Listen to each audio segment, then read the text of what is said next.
Hey, hi, hello, welcome or welcome back to my channel. My name is Jess and I am here to wrap up these books for you. Wrap up this saga really with Bindery Books. If you don't know what I'm talking about, I will link the other videos that I've made, but a TLDR is it is a new form of publishing, kind of. This company basically is using influencers as imprints. So think of bookish people that you see on TikTok, and they essentially have an imprint and they get manuscripts from agents and they go through them and they choose one. But they also have a platform kind of like Patreon where you can subscribe, and depending on the tier, you can get certain access, like maybe helping choose like the cover or the title or something. I don't know. There's certain things based on the tier. Basically kind of like a behind the scenes kind of look into the publishing process. And then this company, Bindery, has like another company they work with for editing and distribution and stuff. And so that's a very short way of explaining it. But again, if you're confused, go back to those other videos. However, the first 4 books have come out. That came out on Tuesday, October 15th, and I tasked myself with reading the first 4. There are more to come. I'm not going to be reading those unless for some reason I hear about one and like it sounds really good. But these were the first 4, and I was like, I'm going to read them because I'm very intrigued about this, because I do agree that publishing with the big 5 as it is now is limiting and it doesn't allow as many people access. But I'm also not sure if Bindery is the answer, and I don't know what the answer is. I will be very upfront with that. I just feel like, because no matter what, if it's big 5 or if it's Bindery, there's a human being who's being the arbiter of what book they think should go out into the world, and so there's always going to be fault there. Obviously every book is not going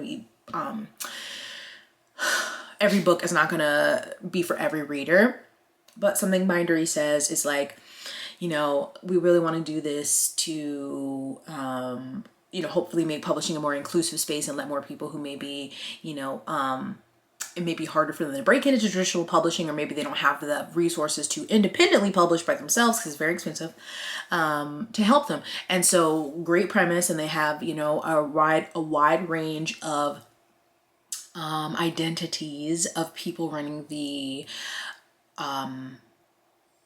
what do you call them, imprints. So my only thing is, still, no matter your ethnicity, your any other group you identify, what marginalized groups you identify with, you're still a human. We have biases that we know of. Then we have ones, what do you call them? I can't think. All of the words have escaped my brain. This is what happens when you film before having coffee. But then you have biases you aren't aware of. So like, there's no perfect way to do this where you're like, I'm not bringing any kind of bias into it. I just think that's important to say. So the first 4 books are out in the world, and I've read them, and I have feelings on them. I got them all through NetGalley, so I had eArcs, and I most recently read Inferno Air, so I remember the most about that one. I read like 2 of them in September, and then one at the beginning of October, and then I just finished the other one. So like, so the 4 books out from Bindery, and I don't know. See, when you look on Goodreads, it just says Bindery Books. It does not say what imprint it's under. I know on NetGalley you could click and find it, but I don't have NetGalley up right now. So if I feel like editing it in, I'll tell you whose imprint it is. But if not, you can figure that out. So we have House of Frank by Kay Sinclair. Then I have Strange Beasts by Susan J. Morris. And The Sky Bled by S. Hati.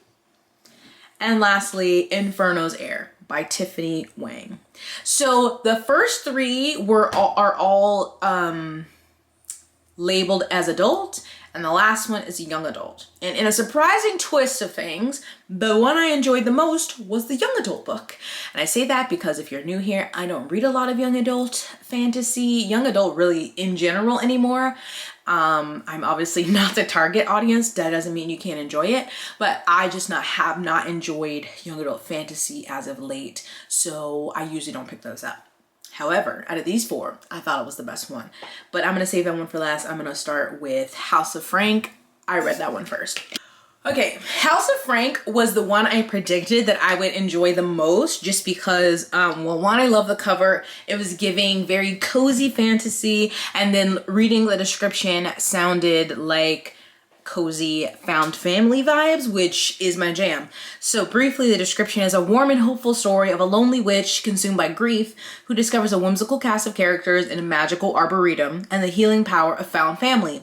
Powerless witch Psycha is ready to enact her sister's final wish to plant her remains at the famed Ash Gardens. When Psycha arrives at the always stormy sanctuary, she is welcomed by its owner, an enormous knit cardiganed mythical beast named Frank, who offers her a role as one of the estate's caretakers. Overcome with grief, Psycha accepts, desperate to put off her final farewell to her sister, but the work requires a witch with intrinsic power, and Psycha's been disconnected from her magic since her sister's death 2 years prior. Okay, so this is a story about grief, and there is an element of found family. But in my opinion, as these are all my opinions, okay, this was not the found family that I was looking for. Okay, one, Psycha is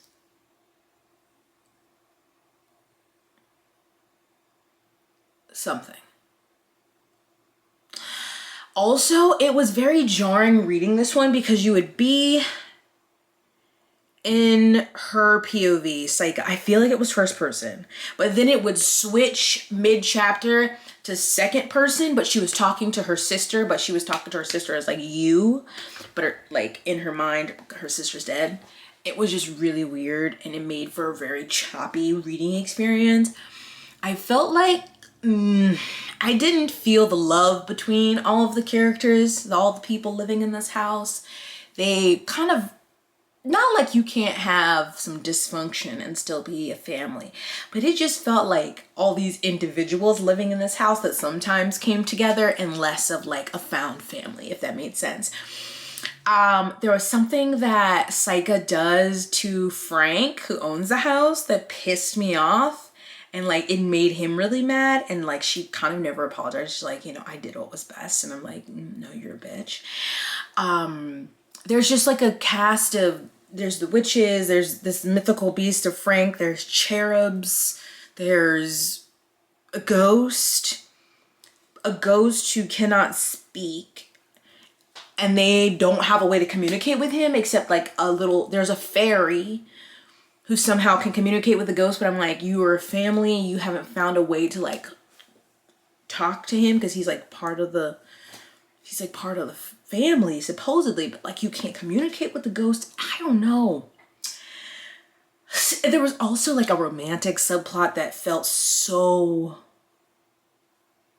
dull. I was like, okay, you've bumped into her. Ooh, you're aggravated. And then some chapters later, they just would have like these interactions where you knew this person was supposed to be the love interest simply because of like the setup and less because of emotion, of tension, of chemistry, if that makes sense. And I just was like, no thanks. And the culmination of the plot, I just was like, I'm over it. Like, I don't know. It just had the potential because everyone living in this big house, and it's like kind of an old house. That's also part of the story. Like, it's always falling apart.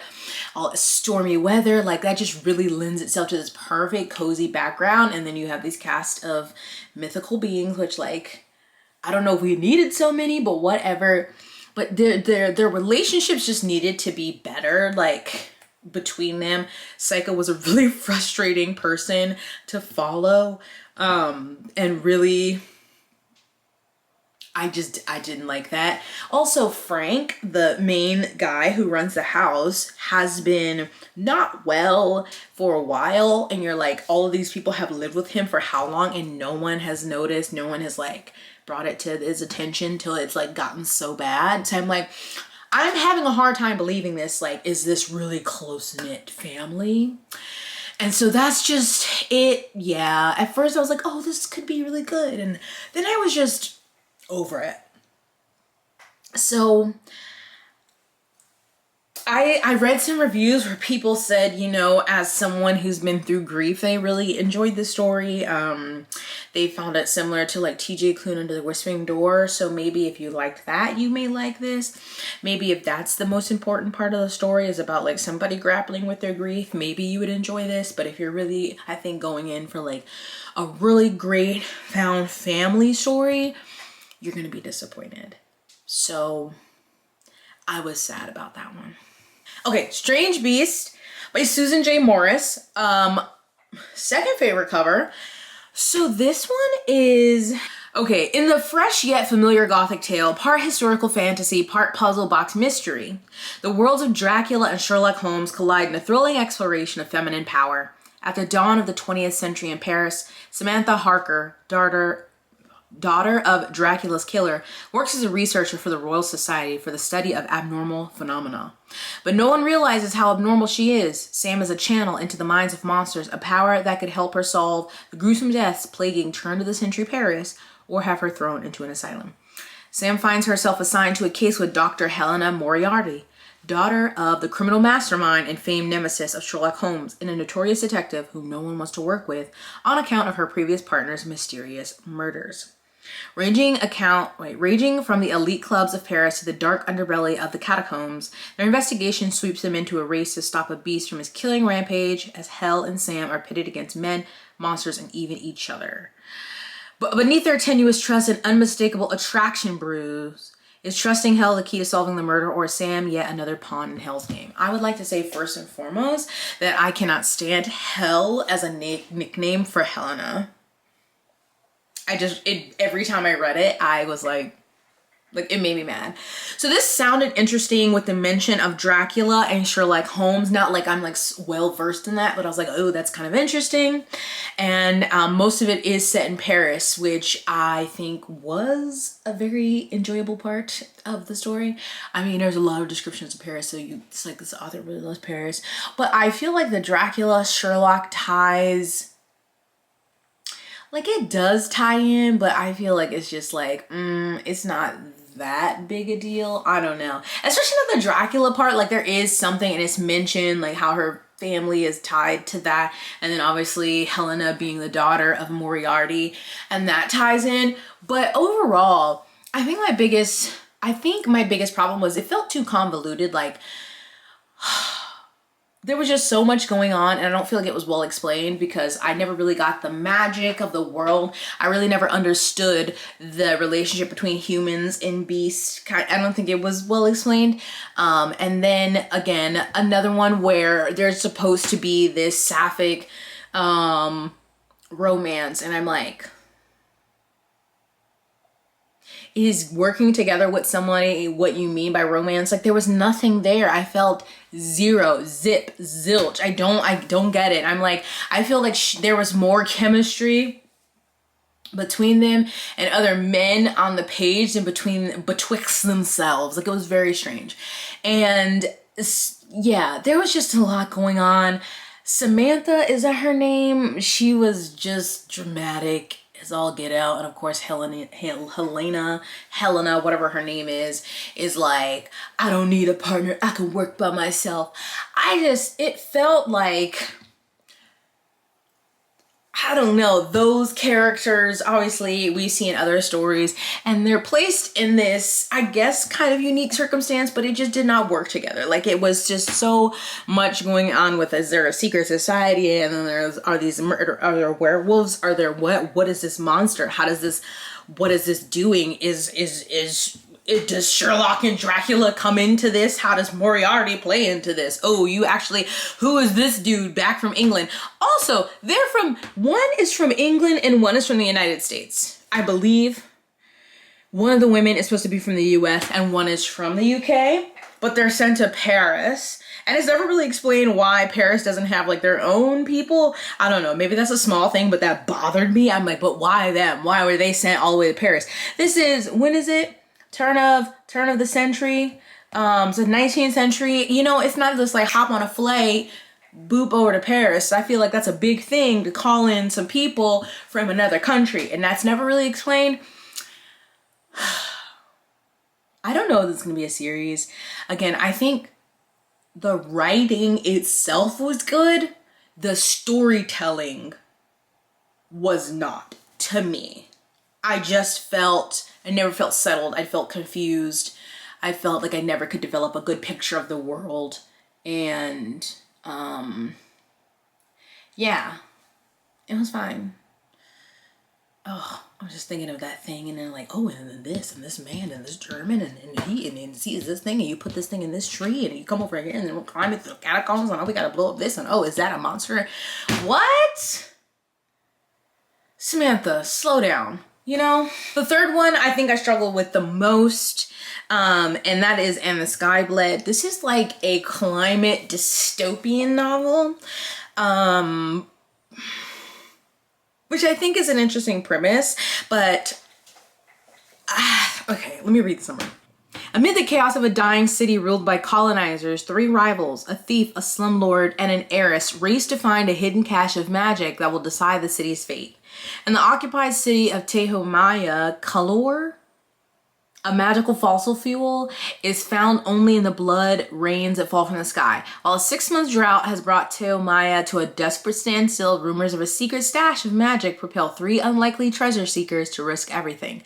Tenacious and street-smart Zane Zatoth has been forced to steal Kalor for her slumlord bosses for years. Finding the magic reserve might be her only key to freedom, but she'll have to contend with Iravan Kotar, a slumlord himself and an ambitious revolutionary hoping to use the same magic to save his people from the mysterious illness devastating the slums and to bolster a fight against their oppressors. Meanwhile, heiress Anastasia Dracos leads the ruling council of Tehomaya from the safety of a nearby island. With the hidden magic, she could finally take full control of the city and crush the slums beneath her unyielding fist. So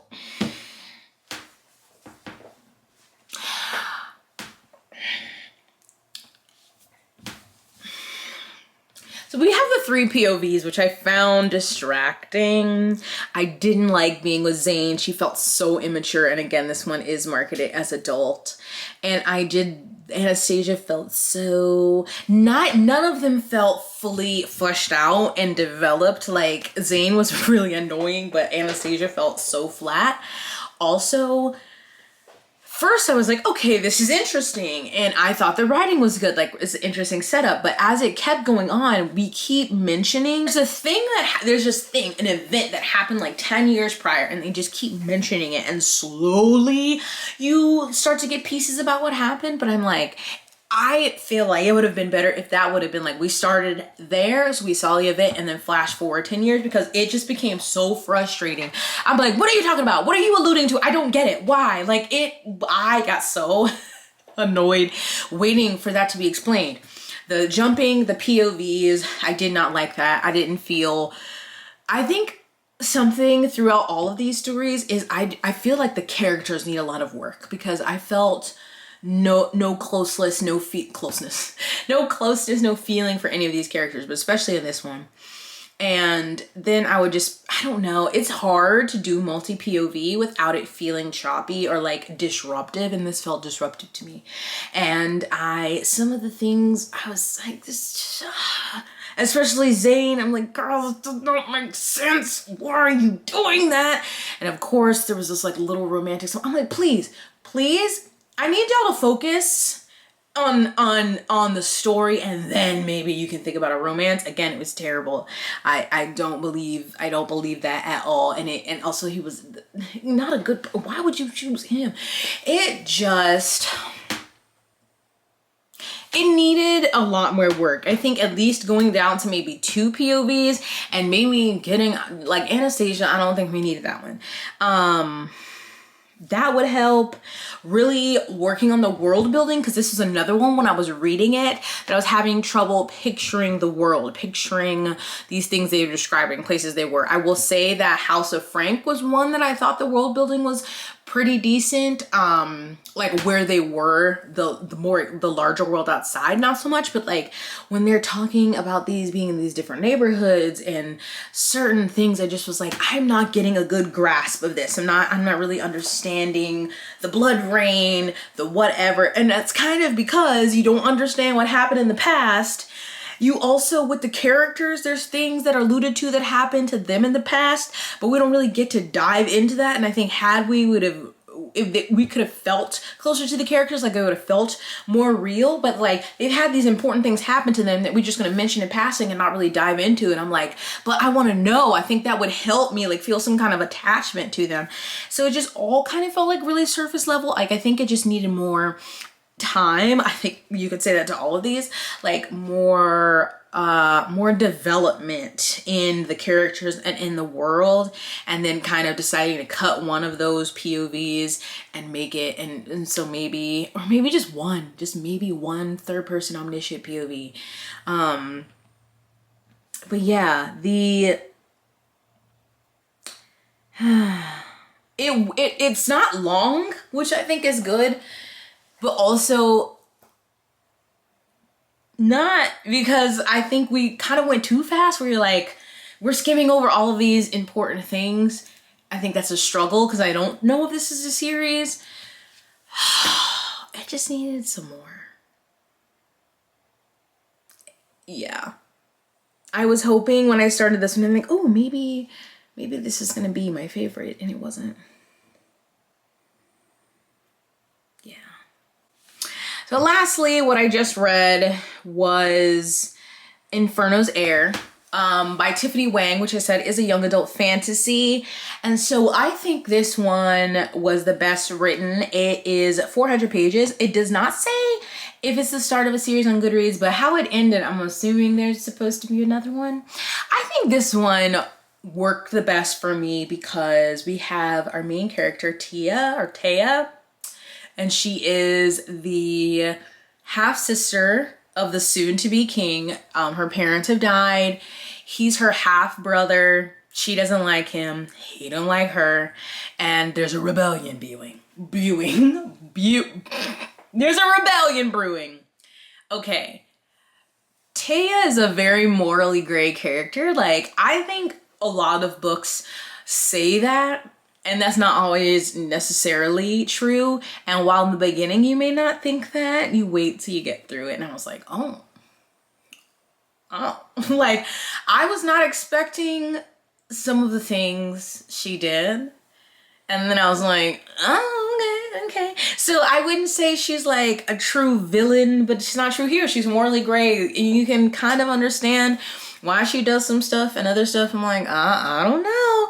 But I mean, it has some typical young adult beats, right? We have, a disgruntled royal, the rebellion. She gets close with people in the rebellion and is like, I want to work with you because I don't support my brother. There's a heist into a prison. They actually have to go back. But yeah, there's a heist story, which I was not expecting that to come up. Oh, y'all, I didn't even read y'all the summary. Let me give you that. Fearing for her life, an outcast princess joins the rebellion against her own kingdom and family, but when playing with fire, someone always gets burned. Taya Carthan abandoned her morals long ago, and now there's nothing she won't do to stay alive. So far, she has survived her parents' death, the ire of the council, and innumerable attempts on her life, orchestrated by Jura, her half-brother and soon-to-be king of Eresia. Taya's rare control over two elements marks her as both an outsider and a formidable opponent. But once Jura is crowned king, there will be no way to survive him. Not for Taya, not for anyone. So she can wield both fire and water, which is rare. And also her brother, who's soon to be king, since her parents are gone, of course, has her set up to be married to somebody off in this far off land. And he does not have a good track record.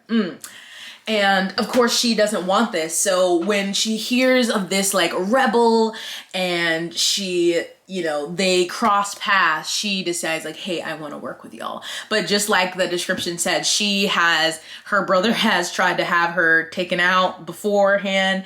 She knows the art of blackmail. She's been doing that since she was younger. So she has never been this little squeaky clean princess. And I enjoyed that. Again, I don't think that I read through this quickly and I didn't feel the tensions, the stakes didn't feel as high for me in this one because I had no attachment really to the character or characters, because you get to see the people from the rebellion that she's working with.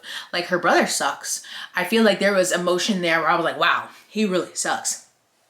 But I wasn't like, when I get attached to a character and I'm reading a story, I feel like that anxiety when you know, during a heist or when things are going wrong, which I was like, no, I didn't feel that because I didn't feel closeness, but it still was enjoyable. Like, you know, I think it has pretty good pacing with the getting with the rebellion and the things she has to do to prove herself, and you know, between the castle and other things that she's doing, the heist.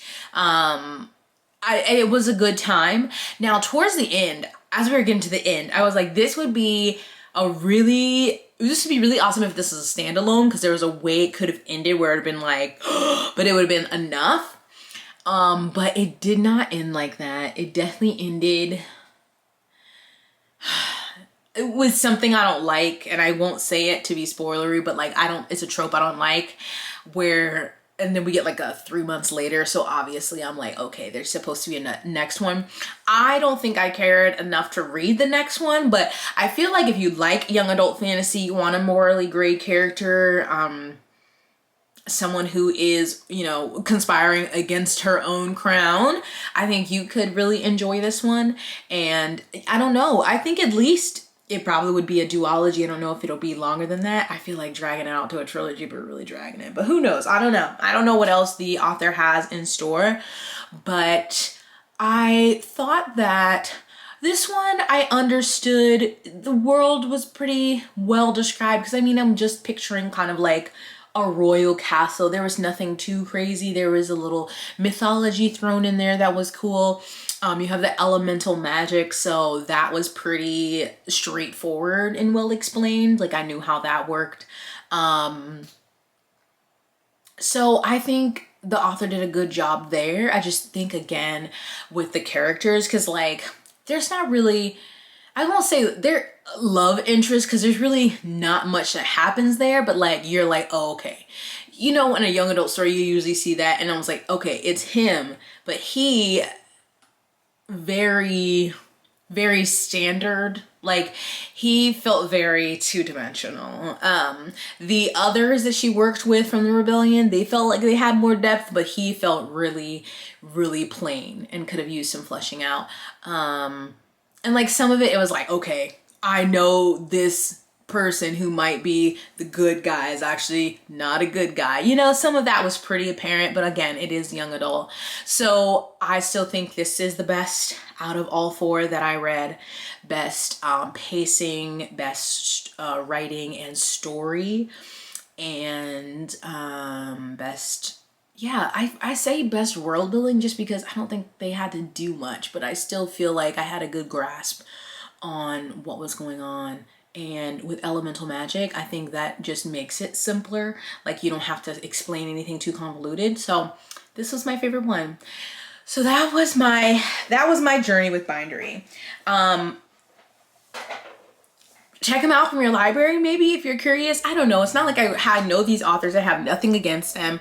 I wish them all the best. And I think they all have potential to be, if they write another book, for it to be better. I just feel like, I also feel like there's nothing different than what's coming out from traditional publishing, which is a lot of stories, I feel, that need a lot more developmental edits. And I know that publishing is cheap and have been laying off people, and there are people who are working and who are overworked. I acknowledge that, but I feel like a lot of stories, if they're not from a big name author, and even those, are suffering from lack of editing, whether that's they're too long, or the characters needed more development, or the story needed to be fleshed out more. I think that's just a industry-wide issue right now that I feel in a lot of stories. So if you've read these, I would love to know your thoughts, or are you going to read them? Again, these are the first 4. I don't think any more are coming out until next spring, maybe? I'm not sure. But this, unless something else changes or happens within Bindery, I think this is the end of my journey with him. You know, maybe it works. I don't know. I'm not in it. So I'm done. I'm free. I've had enough, but I'm definitely going to go make myself a coffee because I was like, what are words? I'm struggling. So thank you so much for watching this video.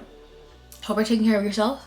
If you're in the United States of America, I hope that you are going to vote. Yeah, you can vote early some places. You should look that up, but I hope that you vote. Please. Thank you. I'm worried. Anyway, stay blessed, hydrated, moisturized, and sunscreen. I'll see you in my next one. Bye.